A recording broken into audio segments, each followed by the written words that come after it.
To hell with being a saint. I'm a doctor. Chapter 8. The Saint. His eyes, which were on the brink of closing, abruptly snapped open. The noise was so loud that it echoed through the hallway. His voice brimmed with fury. When Ray turned his head in bewilderment to look at him, he began to quiver as he spoke. "Didn't you promise to heal him?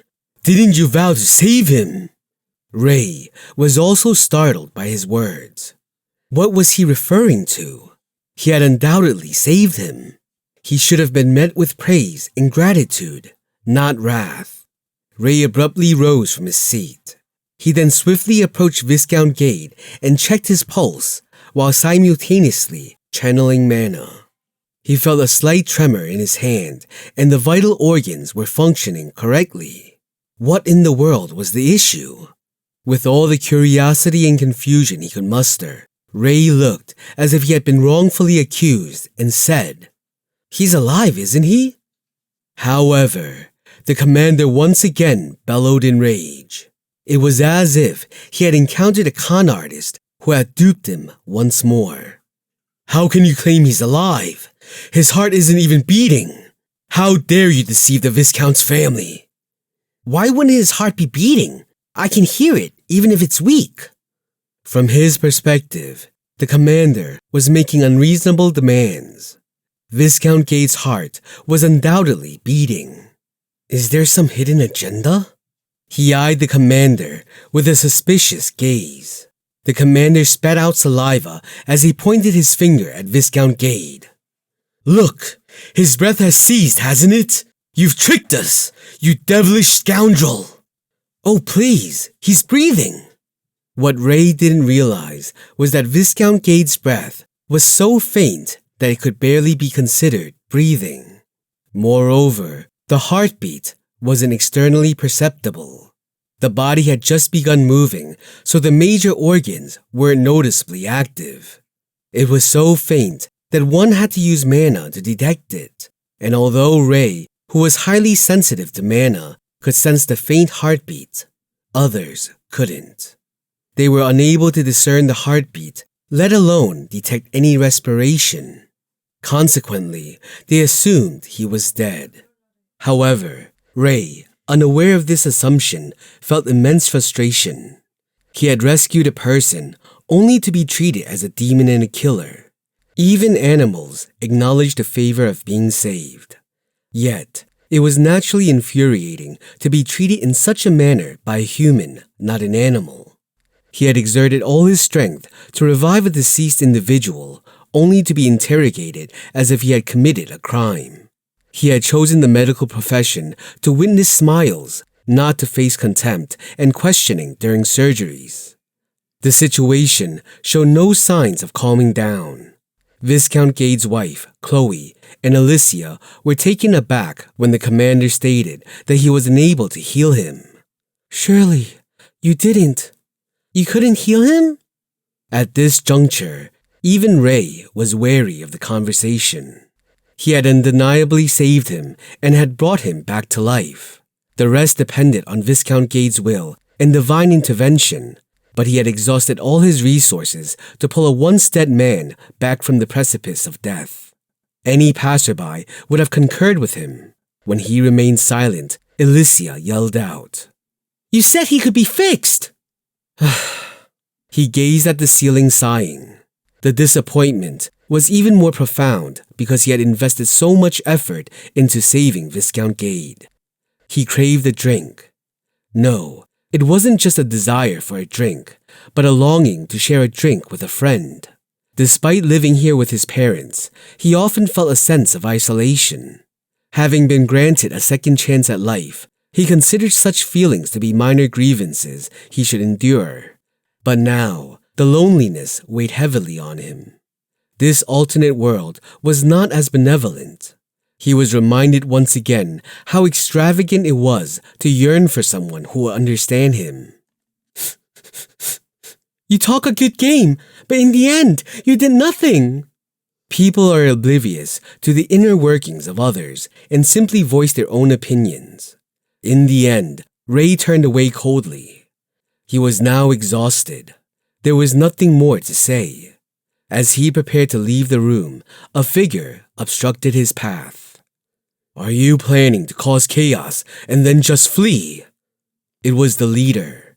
Ray regarded the leader with icy eyes. "Move aside. Do you comprehend the consequences of your actions? Repent for your sins."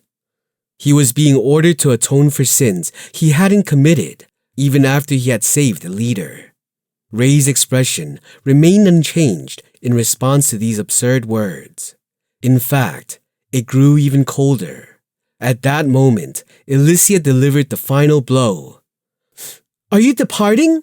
You've brought us to this state. You should go perish somewhere." "This is reality." Ray's face contorted. There should be a limit to one's actions. He shook his head. If he lingered here any longer, he feared he might increase the patient count himself. He attempted to quell his seething anger as he reached for the doorknob. Then, suddenly, the leader's scabbard hurtled towards him. "This scoundrel!" Finally, Ray erupted. "Halt!" The mana he summoned at his command immobilized the leader's body. The leader tried to move in surprise, but no matter how hard he struggled, he remained frozen. The leader's mouth fell open. He had read about this technique in books, but he was shocked that such a profound skill, which could only be wielded by those who had mastered mana, was being used against him. Mana hold. Among the existing magicians, only a select few could employ such a profound spell. How could it be cast by this young boy's hand? Having effortlessly subdued the leader, he promptly exited the room. Even Ray was unaware, but strands of mana swirled around his enraged form. Watching his retreating back, the leader was flabbergasted. Materialized mana. He had been astounded by the exceptional skill, and only now did he realize that when he had touched Viscount Gade's body, the mana had also been materialized, just as it was now. Just what was embodied mana? For a knight, it was the aura blade that everyone aspired to possess. Of course, Ray's situation was different from what the knight commander understood. After departing from the Viscount's residence, Ray ascended a small hill. He had treated someone, but he didn't feel satisfied about it. Even though the medicine in this other world was different from what he was familiar with, he didn't believe it was correct to hear such words after treating someone. It was his first time treating someone in this place, but the reality diverged from his expectations. He sighed. Meanwhile, at Viscount Gade's mansion, there was a commotion for some time. An hour had elapsed since Ray's departure, and Viscount Gade's condition had improved significantly enough for the Knight Commander to notice. His breathing was regular, and his face had color, so no one would assume he was dead. Then, there were the ones left in confusion. After a moment, the Knight Commander rubbed his body, now freed from the mana hold. My God, his words were truthful. The two individuals who had committed wrongdoings couldn't utter a word. Even Chloe was present, but she remained silent as well, feeling the same as them. The people from the Viscount's house had persecuted their benefactor and even attempted to harm him. Their pride, believing they had upheld the proper conduct of nobility, was shattered like a broken window. Chloe closed her eyes and commanded, "Locate him immediately." Yes, it was too late. They had overstepped their bounds. It was only natural for them to feel remorse for repaying kindness with hostility and crossing a line with their actions. What could they possibly say to him, even if they found him now? Honestly, the Knight Commander didn't wish to locate him, but it was the Viscountess's command. As much as he didn't want to encounter him, he couldn't defy her order. Moreover, his heart harbored not only discomfort, but also fear. From the power that effortlessly subdued him to the ability to resurrect the dead, a miracle where a deceased person returned to life. Who else could possibly accomplish this? Could the saint of the one-person nation manage it? No. Controlling death and life was the domain of God. Even the saint, born with divine power and faith to express God's will, couldn't achieve it. Then what should they call that boy? The terror he experienced when he saw those cold, lifeless eyes were beyond words. The Knight Commander thought of the unidentified boy and suddenly blurted out, "Could he be a saint? But saints can't use mana." Chloe reacted to his muttering. "Certainly. If he wasn't a saint, then what was he? Regardless of whether he used mana or not, if the boy who could even resurrect the dead wasn't a saint, then there might be no saints in the world." Before they knew it, Ray's existence had solidified in their minds as a saint. The Knight Commander collected his thoughts and said, "Perhaps he must be a saint. He used mana, but he's not an ordinary saint, but a saint that appears in historical records, reviving the dead, something that no saint or saintess has ever accomplished before." His voice was filled with regret. He lamented not recognizing such a person. Not only did he curse him, but he even attempted to slash his hand with the sheath of a sword. Of course he regretted it. If it became known in the kingdom that he could resurrect the dead, then they wouldn't need to bow down to the holy nation anymore. Rather, the holy nation would have to bow down to them, the Cilia kingdom. Not only the holy nation, but also the empire would have to entrust their lives to them. He couldn't even fathom how much power that would grant them. And the boy who brought Viscount Gate back to life could do that. "I know that too, but..." At her powerless words, the commander flinched involuntarily. Similarly, Alicia also couldn't raise her head. "It's my fault. All of it."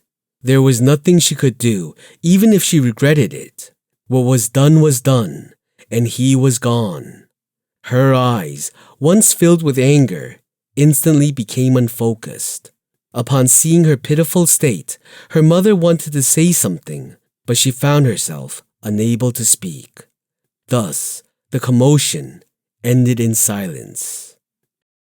Chapter 9. Ray had managed to calm down somewhat. Once he got home, Ray immediately took a seat at his desk. This was because something had been nagging at him for a while. The tumor was incredibly strong. It appears to be a recently formed tumor, but oddly enough, it was unusually strong. Usually, tumors, even those that develop in the chest, don't multiply quickly enough to infect the lungs. Although tumors inherently multiply without end, this one seemed excessively fast. If it was this kind of tumor, the moment it develops, death is inevitable, especially if even the high priests, renowned for their healing abilities, couldn't cure it. High priests are reputed to have divine powers that can heal any disease. This is what everyone says in books and stories, and everyone admires the extraordinary powers. Ancient texts state that high priests have divine powers second only to saints, holy women, and the Pope, underscoring the unimaginable power of high priests. Ray, who had gleaned information about divine powers from the archives, had been quite taken by the tales of high priests reviving people whose hearts had stopped beating. However, after the tumor incident, he couldn't even force a laugh when remembering those stories. What use is a high priest if they can't even cure a tumor patient? Ray's opinion of the high priests in his homeland had diminished, considering them even less valuable than his neighbor's dog Beku. Ray shook his head and mumbled to himself. A single surgery wasn't enough to understand. If this had been the modern world, he could have made some educated guesses. Unfortunately, this was a different world. The difference between diseases here and those in the modern world, and how these diseases varied, was unknown to him. Making rash assumptions could lead to confusion later on. If it's contagious, that would be a major issue. Only if I had my microscope. And while we're at it, some soju too. A soft groan echoed from the bedroom.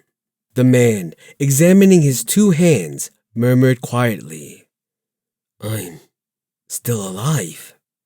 He had undoubtedly experienced death, the sensation of his breath ceasing, his consciousness fading, and the sounds around him growing silent, even if just for an instant.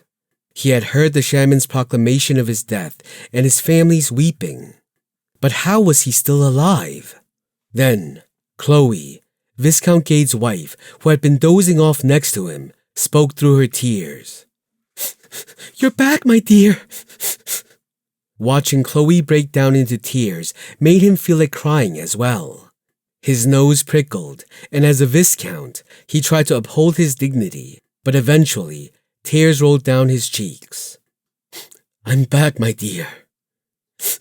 "You had to return. The saint healed you, so you had to rise." The Viscount asked his wife, who was dabbing her tears with a handkerchief. "A saint? What do you mean, my dear?" "It was a saint, Gade. He entered this bedroom and revived you." Upon hearing his wife's words, Viscount Gade felt as if an orc had struck the back of his head with a club. No. Resurrecting the dead. That's not the work of a saint. That's a god. Could it be? Even a god? Chloe paused, a scene flashing in her mind. "Do you understand what you've done? Pay for your sins." "Hold." Remembering that moment, Chloe felt chills all over her body. Reflecting on it, the boy didn't appear to be older than 10. Could a boy of that age resurrect the dead and overpower the captain of a noble family's night order with just a glance? Even a saint couldn't accomplish that. Furthermore, even though he was a saint, he didn't use mana. Reflecting on it, he really could be a god. What should we do? Seeing the worried expression on the pale-faced lady, the Viscount's face also turned pale. Did we possibly make a mistake? Please, tell me we didn't. Seeing Chloe remain silent, Viscount Gade asked again. How grave was our mistake? Was it a mistake for which we didn't pay the price? Or was it merely a slight rudeness? Upon hearing the Viscount's words, she collapsed into her seat and spoke. I told him to die, to just die somewhere. Hearing her words sent a chill down Viscount Gade's spine. The wrath of a god was terrifying.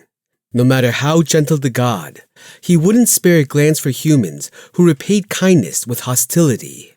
And what about the followers of that god?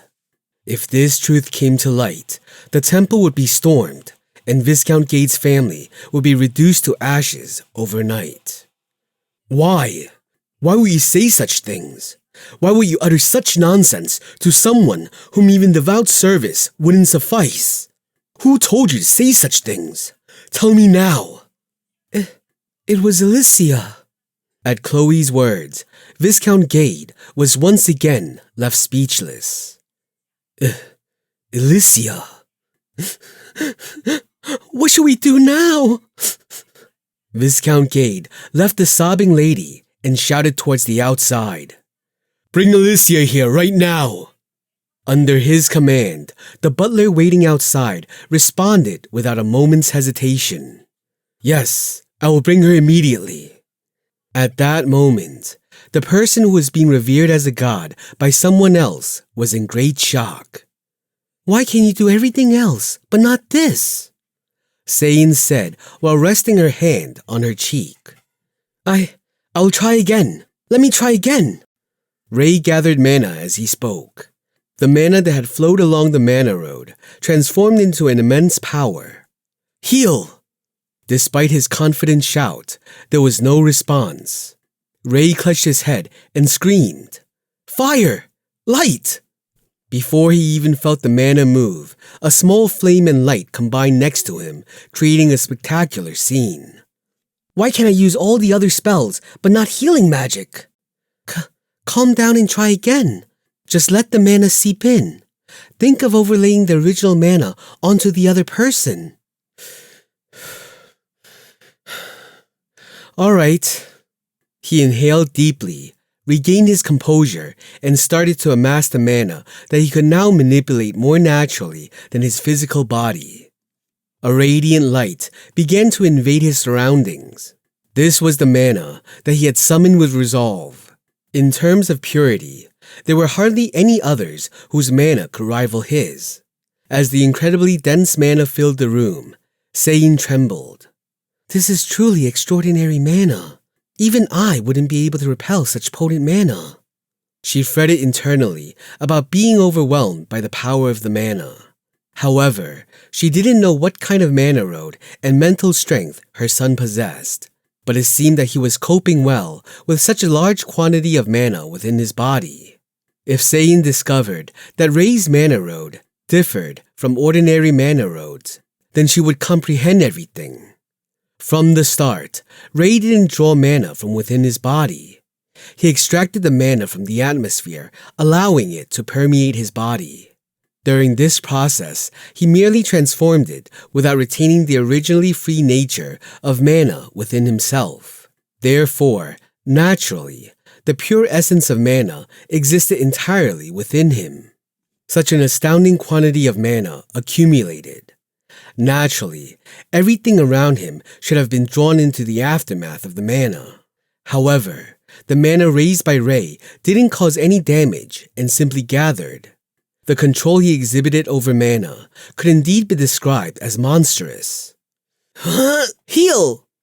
It wasn't some grand wide-range interpersonal magic, but his Giap sound was as if he was casting meteor. His immense mana flowed onto the injured deer, beginning to radiate a brilliant light. The blue light of mana enveloped the deer, starting to assume a soothing healing color. Rei, with eyes full of expectation, observed the deer, not blinking even for a moment. Ki! The deer died instantly. Sein commented while observing the scene. My God, an instant death! Could this be a new type of interpersonal magic? I was certain I taught healing. It should have definitely healed. Sein and Rei had ventured into the forest to practice magic. There, they discovered an injured deer, and Rei started learning the healing spell as part of his magic training. Since Rei had recently performed surgery, he needed to gather more knowledge, so he concentrated on learning the magic. His mother believed there would be no issues as he had been a smart son who never asked twice about anything she had taught him before. However, in the process of teaching healing, Rei conjured a dreadful instant death magic. He didn't sense the flow of mana that was terrifying enough to frighten Sein, and she couldn't imagine anyone who could resist the high-density mana her son possessed. Rei, whether aware of Sein's thoughts or not, scratched the back of his head and murmured, "A doctor who can't heal? What kind of nonsense is this?" He comprehended what his mother had told him. If he simply enhanced the target's recovery ability with mana, it should have worked. But his mana was somewhat unique, and it didn't reach the recipient. The excessively pure mana was nothing more than poison to others. The extremely pure mana that the body couldn't accept halted the vital organs that required healing, ultimately causing death. Thus, in the end, Rei became a wizard and doctor who ended up killing the opponent with healing. For a moment, Rei envisioned himself smiling at injured children and using healing magic. Heal! Wow, pretty light! Just the thought sent shivers down his spine as he imagined the malevolent image of a demon king. From now on, healing magic is sealed. Rei's thinking was not without reason. To receive his healing, one needed to have a mana path that could accept Rei's mana as it was. However, there was no way that young children or the nobles who remained in their mansions could do so. If they possessed such a mana road, there would be no need to get injured in the first place. Upon their arrival home, they found Ale splitting firewood. Upon seeing Sein and Rei, he paused for a moment, wiped the sweat from his forehead, and spoke. You're a bit late. Rei spent a lot of time learning magic. In the end, he couldn't do it. Ale was surprisingly shocked by her words. Not even this kid. What kind of magic were you teaching him? Sayin laughed happily at Ail's reaction and replied, Heal. Heal? Ail tilted his head at her words. It was strange for the kid, who usually learned the spell after hearing it once, to fail at learning a one-circle spell. But Sayin just smiled as if it didn't matter. She teased Ray all the way home, but he tried to remain calm, though his slight sulking was noticeable. It was almost the first time he had shown such a childlike side. Oh, how cute, Sayin said as she pinched Ray's cheek. Even while his cheek was being pinched, Ray vowed never to learn healing magic again. Because if he went to learn another healing spell, Sayin would surely be just as happy as she was now.